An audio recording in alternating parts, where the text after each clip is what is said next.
विषय असा आहे की 40 कोटी निधी मंजुरीच्या संदर्भातली बातमी परवाच्या वर्तमानपत्रात होती. पुरवणी मागण्यामध्ये जळगाव जिल्ह्याला 400 कोटी रुपयाची मागणी मंजूर झालेली विकास कामांसाठी.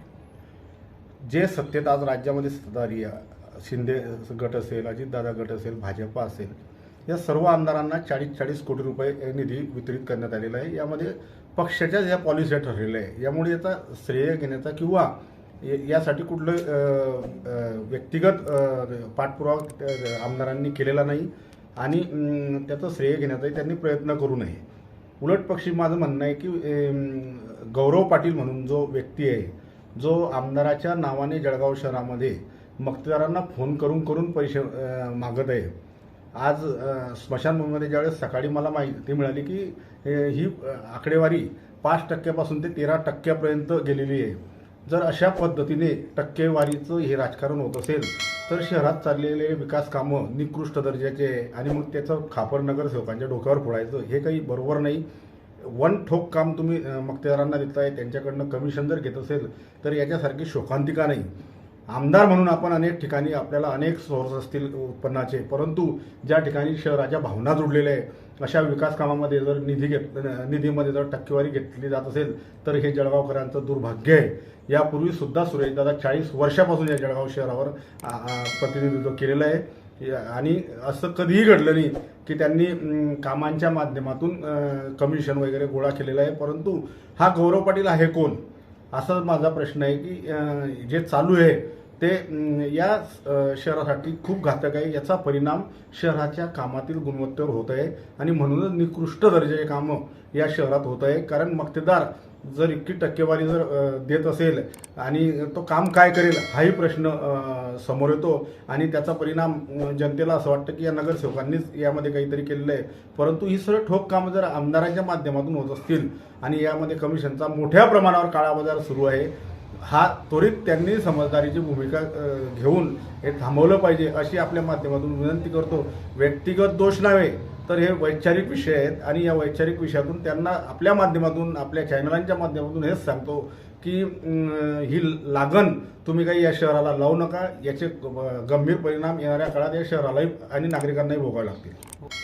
नक्कीच मी तर म्हणतो उलट शासनाकडून थर्ड पार्टी ऑडिट स्पेशल केलं गेलं पाहिजे या सर्व कामांचं. कारण कामांची गुणवत्ता खूप खालावलेली आहे. कमिशनमुळे या कामांवर त्याचा परिणाम होतो आहे. भाऊ नाही, अनेक आरोप होत आहेत की 4% अधिकारी पैसे मागतायत, नेमकं काय आहे? असं आहे, ज्यावेळेस आम्ही सत्तेत होतो त्यावेळेस आमच्यावर भारतीय जनता पार्टीचे लोक आरोप करायचे की यांचा प्रशासनावर कंट्रोल नाही. आता खऱ्या अर्थाने प्रशासनावर तुमचा किती कंट्रोल आहे हे जळगावकरांना दिसत आहे.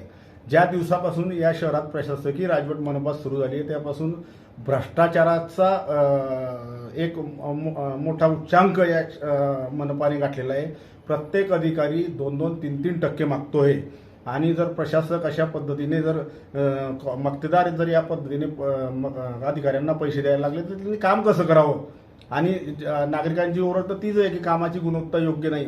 मग इतक्या मोठ्या प्रमाणावर भ्रष्टाचार मनपात चालू आहे, याला रोखण्याची जबाबदारी सर्वस्वी आमदाराची आहे. परंतु आमदार त्यामध्ये सपशेल फेल झालेले असून मनपाकडे त्यांना लक्ष द्यायचं होतं.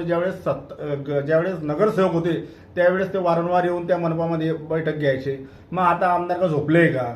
आमदारांचं कर्तव्य नाही का आता लक्ष द्यायचं की हा मनपातला गोंधळ, मनपामध्ये सुरू असलेला भ्रष्ट कारभार याच्या विरुद्ध ते का बोलत नाही? आता माझं त्यांना खुलं आव्हान आहे की विधानसभेचं सेशन सुरू आहे, त्यांनी या संदर्भात विधानसभेत एकदा तरी आवाज उठवा की या महापालिकेत प्रचंड भ्रष्टाचार माजलेला आहे आणि या भ्रष्टाचाराला कुठेतरी आळा घातला पाहिजे अशी माझ्या माध्यमातून आपल्या माध्यमातून त्यांना माझी मागणी आहे. ज्यावेळेस आता कसं आहे, आता कुणाचाही त्या महापालिकेत त्या प्रशासकावर कंट्रोल राहिलेला नाही. खरं तर हे काम आमदारांचं आहे आणि आमदारांनी स्वतः त्यामध्ये लक्ष घातलं पाहिजे होतं. परंतु ते त्यांचेच लोक ज्या पद्धतीने कमिशन गोळा करत फिरत आहे त्यामुळे तेही त्याकडे लक्ष देऊन त्या मक्तेदाराला सांगण्याची नैतिकता त्यांच्यामध्ये नाही आहे. म्हणून ज्या पद्धतीने काम चालू असेल त्या पद्धतीने चालू द्या, कोणी लक्ष देणार नाही. प्रशासक मंडळी असेल त्यांना त्यांचे कमी टक्केवारी मिळते आणि टक्केवारीच्या गणितात संपूर्ण जळगाव शहर आणि जळगावचे नागरिक होरपले जात आहे. गौरव पाटील आहे ते, गौतम पाटील नाही. गौरव पाटील, मी तेच म्हणतोय की त्यांनी तो खुलासा करावा कोण आहे गौरव पाटील, त्यांनाही चांगलं माहिती आहे. त्या अधिकृत बोलल्यानंतर मी पुन्हा मला तुम्ही भेटल्यानंतर मी माझ्याकडे आहेच ती माहिती, परंतु काही गोष्टी आहेत ज्या त्यांना फक्त आम्ही एवढंच सांगू इच्छितो की हे थांबवा कुठेतरी, हे योग्य नाही आहे. आणि आमदार मी काही जळगाव जिल्ह्याच्या संदर्भात बोलत नाही, मी जळगाव शहराच्याच संदर्भात बोलतोय. त्याच्यामुळे आमदार जे असतील त्यांचं नाव घेण्याची काही गरज नाही, त्याच्या सर्व जळगाव शहराला माहिती की आमदार कोण आहेत. मी कुठल्याही क्षणी ते ज्या वेळेस म्हणतील त्यावेळेस इलेक्ट्रॉनिक मीडिया समोर त्यांच्याशी डिबेट करायला तयार आहे. जळगाव शहराचा हिताचा विचार त्यांचा एकट्याचा नसून सर्वांचाच आहे.